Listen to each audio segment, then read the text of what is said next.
사람들이 파도같이 밀려가고 밀려오는 지하철역 계단 한가운데 노파가 쭈그리고 앉아서 지나가는 사람들에게 돈을 달라고 손을 내밀고 있었다. 그 표정에는 살아온 삶이 투명한 배경 화면처럼 배어있는 느낌이다. 어느 날이었다. 그 노파가 도고른 얼굴로 지나가는 사람들에게 일렀다. 글쎄 전현이 나보고 젊어서 뭘 했길래 이렇게 사냐고 그래요. 그래 야 이년아 너도 늙어서 나같이 되라. 그 노파는 누군가를 향해 저주를 퍼붓고 있었다. 예, 엄상익 변호사의 관찰 인생에 나오는 글인데요.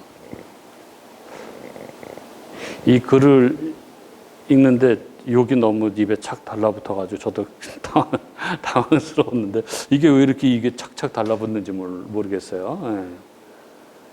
어디서 많이 본 그런 풍경 같기도 하고 그런데 사실 이것이 세상의 현실이기도 합니다. 사람들의 언어를 한번 보십시오. 조금만 화가 나면 자기가 조금만 손해를 본 것 같으면 상대를 향해서 엄청난 저주를 퍼부어댑니다. 겉으로 못하더라도 속으로 저주를 퍼부어대죠. 우리가 사는 세상은 그래서 저주로 가득합니다. 태초에 아담과 하와가 하나님의 명령을 거역하고 선악과를 따먹은 이후 인간의 삶에 저주가 들어왔습니다. 땅은 가시덤불을 내고 노동은 고통이 되었고 해사는 수고와 아픔이 되었습니다. 그리고 사람과 사람 사이의 관계에서도 깨어짐과 저주가 스며들었습니다. 그래서 이 땅의 사람들의 모습은 보면 이 노파의 그 외침처럼 저주와 원망으로 가득 차 있습니다. 그런데 바로 이 저주의 세상 속에 하나님은 축복의 사람들을 심어 두셨습니다. 바로 하나님의 택하신 자들입니다. 아브라함에게 하신 말씀처럼 하나님은 그들을 복의 근원으로 세우셨습니다. 그리고 오늘 본문 속에 등장하는 야곱, 그는 오늘 애굽왕 바로 앞에 서서 애굽왕 바로를 축복하는 사람으로 나타납니다. 오늘 우리가 다 나같이 되길이라는 이 제목으로 함께 말씀을 나눕니다. 오늘 말씀 안에서 우리의 모습을 다시금 확인하는 그런 시간이 될 수 있기를 바랍니다. 지난주 우리가 46장 1절부터 7절까지를 나눴는데요. 여기에서 우리는 이 야곱이 브엘세바에 멈춰서서 하나님께 제사를 드리는 장면을 함께 나누었습니다. 약속의 땅을 떠나야 한다는 그 두려움과 불안 속에 있던 야곱에게 하나님께서 찾아오셔서 말씀하셨습니다. 두려워하지 말라. 내가 너와 함께 애굽에 내려가겠고 반드시 너를 이끌어 다시 올라오게 하겠다. 그 약속의 하나님, 그 임마누엘의 하나님을 야곱이 꼭 붙들고 애굽으로의 길을 떠났습니다. 그리고 오늘 본문 직전 이 46장 후반부를 보면 마치 긴 이름 명단들을 보는 것 같습니다. 야곱의 가족 70명이 애굽으로 내려갑니다. 그 이름들이 쭉 나와 있죠. 이름 하나하나에는 우리 눈에는 별 의미가 없어 보이지만 하나님은 그들 이름 하나하나를 성경에 기록해 놓으셨습니다. 왜 그러셨을까요? 하나님은 큰 인물만, 눈에 띄는 인물만 기억하시는 분이 아니라 작은 자 하나도 잊지 않고 기억하시는 하나님이시기 때문에 그렇습니다. 겉으로 보면 그들은 먹을 것이 없어서 남의 나라로 피난온 이민자들에 불과합니다. 가난하고 힘없고 초라한 사람들입니다. 그러나 하나님의 시선에서 그들은 하나님의 언약 백성이고 구속사의 주인공들인 것이죠. 그리고 야곱과 요셉은 이 고센 땅에서 드디어 감격적인 상봉을 하게 되죠. 20여 년 만에 죽은 줄로 알았던 아들을 만납니다. 야곱이 이젠 죽어도 여한이 없다고 얘기를 하죠. 그러고 나서 요셉은 형들에게 이렇게 말합니다. 바로가 너희 직업을 묻거든 양치는 자들이라고 하라. 이렇게 이야기한 이유는 애굽 사람들은 양치는 자들을 멸시했기 때문에 그들로 고센 땅에 살도록 하기 위한 그런 의도였습니다. 그리고 이어지는 게 오늘 본문 47장입니다. 먼저 1절부터 6절을 보면 야곱의 가족이 애굽에 도착한 후 요셉은 그의 형제 5명을 바로 앞에 서게 합니다. 세계 최강의 대국이죠. 이 애굽의 바로 왕. 그의 권세가 어떠했을까요? 우리는 어림잡아 짐작할 수 있습니다. 어마어마하지 않았겠습니까? 그들의 대화를 보면은 느껴집니다. 바로가 너의 생업이 무엇이냐 이렇게 묻자 종들은 목자이고 선조가 다 그러하옵니다. 가나안의 기근 때문에 이곳에 왔으니까 우리를 고센 땅에 살게 하옵소서 이렇게 이야기하죠. 그러자 바로가 이렇게 이야기합니다. 애굽 땅 중에 너희들이 좋은 데를 택하라. 그리고 너희 중 능력 있는 자들은 내 가축들도 돌보도록 하라. 느껴지시나요? 이 분위기가. 그리고 7절 이런 분위기 가운데 야곱이 바로 앞에 섭니다. 그리고 세계 최강의 제국 그 제국의 왕 바로 앞에 야곱의 모습은 우리의 눈과 귀를 의심하게 만듭니다. 7절 이렇게 적고 있죠. 요셉이 자기 아버지 야곱을 인도하여 바로 앞에 서게 하니 야곱이 바로에게 축복하매 이렇게 적고 있습니다. 지금 이게 말이 되는 이야기입니까, 여러분? 먹을 것이 없어서 남의 나라에 피난 온 자가 그 식솔들 70여 명을 데리고 애굽으로 온 자가 그 애굽 왕 바로를 축복을 했다는 것입니다. 야곱이 바로를 축복했다는 건 야곱이 바로보다 높다는 이야기인 것이죠. 히브리서에 보면은 축복을 빌어주는 자가 축복받는 자보다 높은 자라는 것을 분명하게 이야기하죠. 히브리서 7장 7절은 이렇게 적고 있습니다. 논란의 여지 없이 낮은 자가 높은 자에게 축복을 받느니라. 높은 자가 낮은 자한테 축복을 하는 것입니다. 그런데 지금 야곱이 바로를 축복을 하고 있는 것이죠.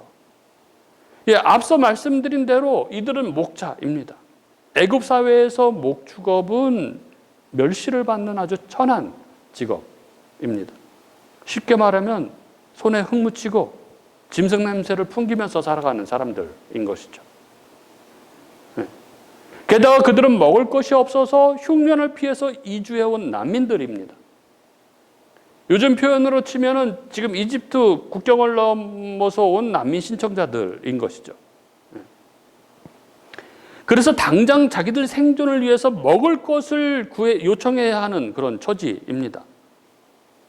다시 말하면 천한 직업에 난민 신세에 먹을 것조차도 애걸해야 하는 그런 상황인 것이죠. 그리고 야곱이 9절에서 이야기하는 대로 내 나그네 길의 세월이 130년이니 험악한 세월을 보냈습니다라고 말한 대로 그는 실패와 고난의 인생을 살아온 사람입니다. 외형적으로 보면 가진 것도 없고 힘도 없고 이제 죽을 날이 얼마 남지 않은 한 늙은 이방인에 불과한 것이죠. 그런 불쌍한 노인입니다. 그런데 그의 축복을 받은 그 바로는 누구입니까? 세계 최강 제국의 왕입니다. 당시 애굽은 군사력, 경제력, 문화 모든 면에서 고대 근동의 패권 국가였습니다. 그리고 바로는 그 패권국의 왕인 것이죠. 그래서 누구든 그의 한마디에 죽고 사는 것이 좌우되는 그런 존재입니다. 그가 머무르면 좋다, 머물러도 좋다 하면 그 땅에 머물 수 있지만 안 된다 하면 바로 추방되거나 죽어야 하는 것이죠. 말 그대로 그의 한마디에 사람의 생사 여탈권이 달린 절대 권력자입니다. 이 한쪽에는 지독히도 가난하고 냄새나는 직업을 가진 다른 나라에 먹을 것조차 없어서 구걸하는 난민 노인네가 있고, 다른 한쪽에는 화려한 궁전, 금과 은으로 둘러싸인 왕좌에 앉아서 사람들의 운명을 좌우할 수 있는 절대 권력자, 사람들의 생사 여탈권을 가진 제국의 왕이 있습니다. 이 장면을 오늘날로 옮기면 이런 것이죠. 한쪽에는 전쟁을 피해서 국경을 넘어온 난민을 데리고 온 늙은 노인이 있고, 다른 한쪽에는 세계 최강국 대통령 직무실에 앉아있는 지도자가 있습니다. 느껴지지 않습니까? 지금 약간 백악관 같은 그런 느낌이 느껴지지 않습니까? 네. 그러면서 이 사람이 이렇게 이야기하는 것이죠. 우리를 받아주십시오. 우리는 먹고 살 길이 없습니다. 어디에라도 이 땅에 머물게 해주십시오. 이렇게 고개를 숙이고 있는 것이죠. 그리고 대통령 그를 내려다보면서 허락하겠다. 원하는 곳에 머물러라. 이렇게 말할 수 있는 사람인 것이죠. 그런데 그 힘없고 초라한 노인이 그 제국의 대통령을 축복한 것입니다. 그럼 야곱이 뭐라고 축복을 했을까요? 잘 살라고, 돈 많이 벌고, 건강해서 오래오래 살라고 이렇게 축복했을까요? 바로는 이 모든 것을 다 가진, 이 세상의 풍요를 다 가진 사람입니다. 그런데 왜 굳이 성경이 야곱이 바로를 축복했다는 이 장면을 기록하고 있는 것일까요? 그건 앞에서 이야기했듯이 성경은 야곱을 바로보다 높은 자로 그려내고 있다는 것입니다. 여기 보기에 초라하고 가난한 이들이 사실은 하나님의 언약을 이어가는 하나님의 언약 백성이라는 것입니다. 세상의 눈으로는 그저 가난한 목자들에 불과하지만 하나님의 눈에는 이들이 바로 하나님의 친백성, 이들이 바로 세계 역사를 하나님과 함께 움직여가는 언약 백성들이라는 것입니다.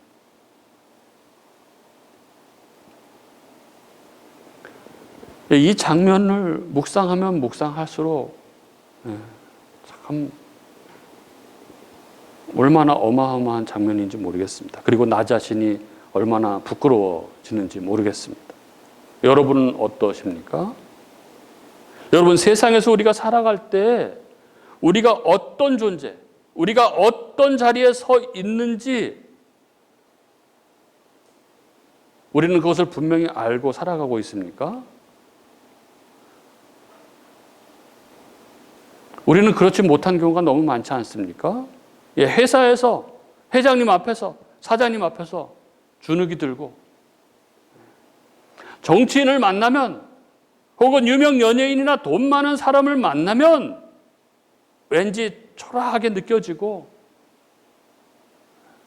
내 통장의 잔고, 내 집의 크기, 내가 입은 옷, 내가 타는 차, 이런 것 때문에 나는 참 별 볼 일 없는 사람이구나 하는 그런 생각이 들곤 하지 않습니까? 그래서 동창회에는 성공한 사람들, 소위 잘 나간다는 사람들만 나간다고 하지 않습니까? 어떤 친구는 대기업 임원이고, 또 다른 친구는 뭐 의사고, 어떤 친구는 기업 회장이고. 그래서 괜히 내 직업, 내 수입, 내 아이들의 학교까지 다 비교가 되는 것이죠. 그러다 보니까 뭐 내세울 게 없는 사람은 가기 싫은 것입니다. 그렇습니다. 우리 대부분은 세상에서 눈에 보이는 권력과 돈과 지위 앞에서 쉽게 주눅이 들곤 합니다. 그런데 오늘 본문에 나오는 야곱을 보십시오.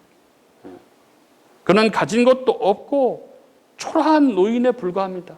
그런 그가 세계 최고의 권력자인 바로를 축복합니다. 왜 그랬겠습니까? 야곱은 자기가 누구인지를 알고 있었습니다. 누구입니까? 야곱이? 그는 하나님 언약의 상속자였고, 그는 메시아의 계보를 잇는 하나님의 사람이었습니다. 예, 애굽왕 바로는 온 세상의 권력을 가진 왕이었지만 하나님의 눈으로 보면 그는 그저 한 나라를 잠시 맡겨받은 청지기에 불과한 것이죠. 그리고 그는 하나님의 언약과는 상관이 없는 사람이었습니다. 예, 야곱은 이것들을 분명히 볼 수 있는 눈을 가지고 있었습니다. 그래서 절대 권력자인 이 바로에게 복을 빌어줄 수 있었던 것입니다. 그리고 우리는 신약에서 이 똑같은 장면을 다시 한번 목격하게 됩니다. 사도행전 26장에 보면 아그리파 왕이 바울에게 이렇게 말하죠. 내가 적은 말로 나를 권하여 그리스도인이 되게 하려 하는도다. 그러자 사도 바울이 대답합니다. 말이 적으나 많으나 당신뿐만 아니라 오늘 내 말을 듣는 모든 사람도 다 이렇게 결박된 것 외에는 나같이 되기를 하나님께 원하나이다. 지금 바울은 결박당한 죄수의 신분입니다. 손과 발에는 쇠사슬로 묶여 있고 신문을 받고 있는 피고인입니다. 반면 아그리파 왕과 총독 벨리스는 화려한 옷을 입고 권력의 자리에 서서 바울을 내려다보고 있습니다. 누가 높습니까? 예, 세상의 눈으로는 당연히 왕과 총독이 높습니다. 그런데 사도 바울은 이렇게 말합니다. 나는 지금 결박되어 있지만 나는 그리스도 안에 있는 자다. 내가 가진 복음, 내가 누리는 구원, 이 기쁨과 소망이 당신들에게 있기를 원한다. 이렇게 말하고 있는 것이죠. 예, 제수 신분의 바울이 왕을 축복합니다.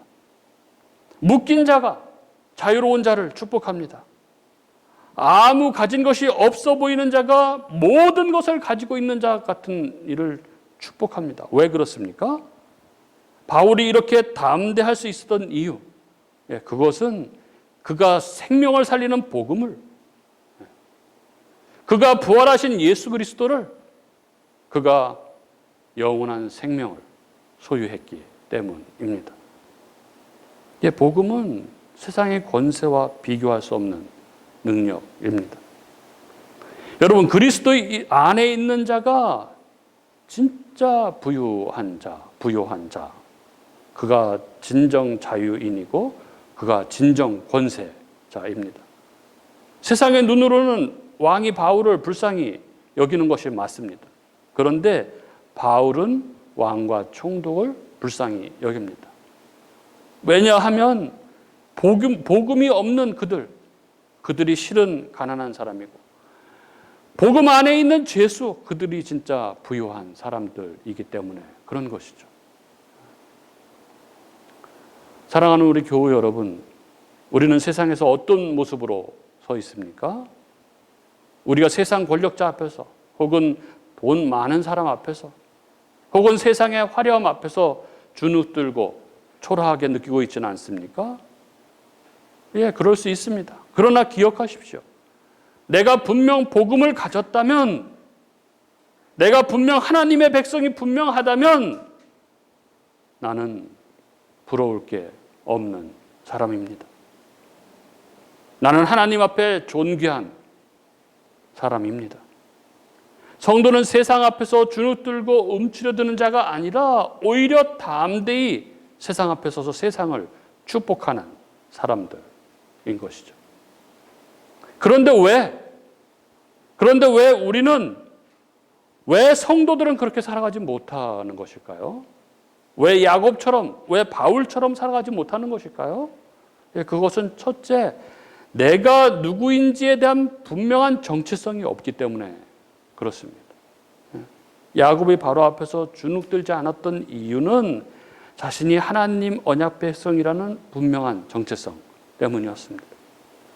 바울이 아그리파 왕과 벨릭스 총독 앞에서 담대하게 축복할 수 있었던 이유도 자신이 하나님의 자녀이자 복음의 증인이라는 정체성이 분명했기 때문입니다. 그렇습니다. 성도는 정체성이 분명해야 합니다.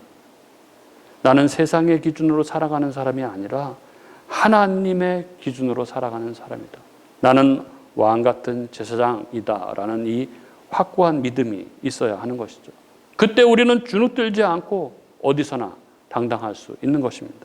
그리고 둘째, 우리가 주눅들지 않고 당당할 수 있는 것은 나에게는 세상이 줄 수 없는 이 복음을 가진 자라는 이 확신과 자부심입니다. 예, 돈, 권력, 명예는 세상에서 정말 큰 힘이죠. 예. 그것을 아무도 부인할 수는 없습니다. 하지만 여러분, 그 권력과 돈, 그게 세상에는 그렇게 힘이 있지만, 그러나 그것이 무능력하게 아무 힘이 없다는 것이 드러나는 순간이 있습니다. 언제인가요? 예, 죽음 앞에서입니다. 죽음 앞에서 그것들은 결국 아무 힘이 없는 것들, 아무 능력이 없는 것들이라는 것이 아주 확연하게 드러납니다. 그리고 죽음 앞에서 예수를 믿는 자들, 예수를 소유한 자들, 이 영생을 소유한 자들은 너무나 확연하게 그 힘이 드러납니다. 그 복을 소유한 자라는 확신이 있을 때 성도는 돈 앞에서, 세상 권력 앞에서 주눅들지 않는 것이죠. 그리고 우리가 야곱처럼 바울처럼 세상 사람들을 축복하며 살아가기 위해서는 우리들에게도 이 세상을 향한 사랑의 마음, 긍휼한 마음, 이 복음적인 긍휼이 있어야 하는 것이죠. 나처럼 되십시오라는 말은 단순한 자랑이 아니라 이 사랑에서 나온 그러한 고백의 말입니다. 야곱이 바로를 축복한 것도, 바울이 왕과 총독을 축복한 것도 결국 그들이 하나님을 알기를 원하는, 진정으로 그들이 하나님을 만나기를 원하는 그 긍휼한 마음이 있었기 때문인 것이죠. 성도가 세상 앞에서 주눅들지 않고 오히려 축복하는 자로 서려면 세상을 부러워하는 마음 대신에 세상을 불쌍히 여기는 마음이 필요합니다. 저들은 돈과 권력을 가졌지만 저들에게는 복음이 없구나. 저들에게는 생명이 없구나. 결국 영원한 멸망에 떨어질 수밖에 없구나. 너무나 불쌍하구나 하는 긍휼의 마음으로 그들을 바라볼 때 우리는 당신도 나처럼 되기를 원합니다. 당신도 나 같은 복을 누리기를 원합니다. 라고 담대히 말할 수 있는 것입니다. 얼마 전 유튜브에서 어떤 노 부자의 이야기를 본 적이 있습니다. 여자분이었는데 90이 넘는 나이에 자기 인생을 돌아보면서 하는 이야기였는데 이렇게 이야기를 했습니다. 내가 평생 돈 많이 벌고 부자로 살았지만 돌아보니 인생에서 정말 중요한 건 돈이 아니더라, 이렇게 고백을 합니다. 돈 많다고 하루 5끼를 먹는 것도 아니고, 돈 많다고 잠을 2-3군데서 나눠 잘 수 있는 것도 아니고, 돌아보니까 하루 3끼면 족하고, 그래서 밤이 어두워지면 돌아갈 집이 있고, 그 집에서 나를 기다려주는 가족이 있으면 그것이 최고 행복이더라. 이렇게 얘기를 하는 것을 보았습니다. 우리는 종종 세상이 말하는 부와 권력이 최고인 것처럼 생각하지만, 하지만 인생을 살아온 지혜자들의 고백은 그렇지가 않습니다. 돈 많은 거, 세상 사람들의 부러움 속에 살아가는 거, 거기에 진짜 행복이 있지 않다는 것입니다. 진짜 행복은 거기에 있지 않다는 것입니다. 살아보니까, 나이 들어 보니까, 다 누려보니까 거기에 있지 않더라는 것입니다. 뭐 나는 그렇게 안 살아봐서 모르겠어요. 뭐 그렇게 한번 살아보고 싶어요. 이렇게 생각할지 모르겠지만, 그걸 누려본 사람들은 다 이야기를 하는 것이죠. 그리고 진리인 성경은 분명하게 그것에 대해서 말합니다. 거기에는 참 행복이 없다 말합니다. 솔로몬만큼, 인류 역사상 솔로몬만큼 부귀영화를 누려본 사람이 어디 있겠습니까? 그 그 솔로몬이 고백하고 있지 않습니까? 그 모든 세상의 부귀고 영화가 헛되고 헛되니 헛되고 헛되도다. 이렇게 이야기하지 않습니까? 그리고 무엇보다도 인생은 금세 저녁이 닥쳐옵니다. 정말 잠시 잠깐입니다. 그런데 만약 그때 내가 돌아갈 집이 없다면, 어두워졌는데 돌아갈 집이 없다면, 그리고 나를 반겨줄 리가 없다면 그거보다 불행한 인생이 어디 있겠습니까? 진짜 복은 세상의 부귀와 권세와 영광이 아니라 하나님과의 관계와 하나님의 은혜 속에 있습니다. 야곱이 바로 앞에서 축복할 수 있었던 것도, 그가 바로 하나님께서 함께 하시는 자, 그에게 참 생명이, 영원한 나라에 대한 소망과 확신이 있었기 때문입니다. 그리고 오늘 우리도 바로 하나님 안에 있는 자들이죠. 그 참된 복의 근원으로 이 땅에 심겨진 자들입니다. 그러니 여러분, 세상 앞에서 주눅들지 마십시오. 당당하십시오. 우리가 진정 복을 받은 자, 우리가 그 생명의 복음을 가진 자, 그 영생을 소유한 자들이라는 그 영적 현실을 우리가 분명히 바라보고, 그래서 돈을 자랑하거나 부러워하지 않고, 세상의 평가나 성공을 자랑하거나 부러워하지 않으며 세상 사람들을 향해서, 아직 주님을 모르는 사람들을 향해서 나처럼 되십시오. 나처럼 사십시오. 그렇게 되길 축복합니다. 이렇게 살아야 되지 않겠습니까? 제가 아는 목사님 중에, 누구라고 하면 여러분 다 아실 텐데, 서대문에서 목회하고 계신 목사님이 계신데, 시에서, 서울시에서 그 키즈 카페를 이렇게 이제 시 재정으로 만들어서 이제 시민들이 이렇게 사용할 수 있도록 하는데, 이제 공간이 있으면은, 그렇게 키즈 카페를 설치할 수 있는 공간이 있으면은 시에서 지원해서 그렇게 시 재정으로 하는 거죠. 근데 이제 교회들이 주중에는 쉬고 있지 않습니까? 공간이 늘 쉬고 있으니까.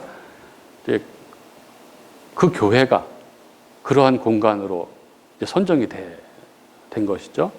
그래서 뭐 몇 억을 들여가지고 그 2층을, 교회 2층을 그 키즈 카페를 만들었다고 합니다.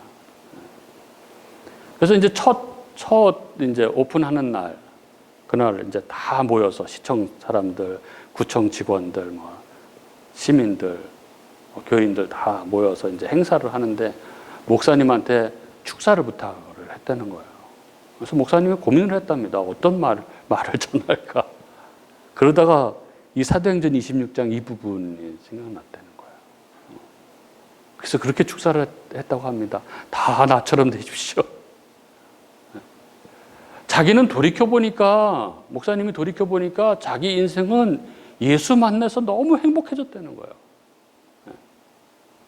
그 목사님이 뭐 저랑 저보다 부자입니까? 뭐 저도 없지만 그 목사님도 없고 뭐 다 똑같은 처지인데.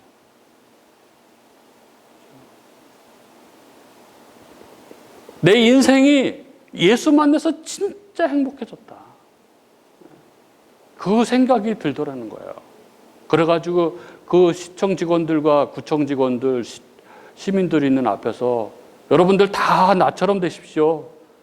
예수 믿고 나처럼 행복하게 사십시오. 이렇게 얘기했다고 합니다. 저와 여러분도 이렇게 살 수 있기를 바랍니다. 내가 하나님의 백성, 내가 영원한 생명의 소유자라는 것을 다시 한번 확인하고, 이 땅에 없어질, 잠깐 후면 다 사라질 그런 거 부러워하지 않고 진짜를 가진 자로서 진짜 인생을 살아가는 저와 여러분이 될 수 있기를 주님의 이름으로 축복합니다.